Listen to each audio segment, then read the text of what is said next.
Vitarai, kas nutiko? Prisistatei Facebook'e, kad 20 metų kelionė su Starkum, kad jau čia didysis pristatymas, jūs staiga atvažiuoji, galvoji Afriką, dar kažko, čia lietuviškas folkloras. Čia yra mūsų istorija, kurią mes ir patys platinam po pasaulį ir kur visur lietuvių sutinkam. Čia tas posakis, kad visur stiksi žydas žvirblio lietuvių yra visiška tiesa.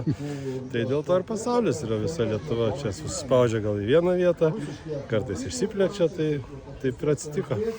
O kaip vasara, jeigu rimtai kalbant, žornės, lietuviškas tradicinis vasaros uždarimas, pabaigtuvės, bičių maitinimas.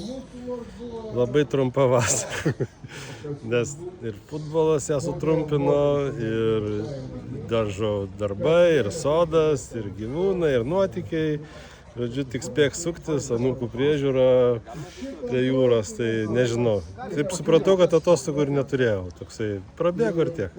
Tai tu kaip Palangos verslininkas kalbi. Ne, aš nesiskundžiu, aš tik sakau, tai labai greita. Nu tiesiog, žaibų, čiukš ir nėra.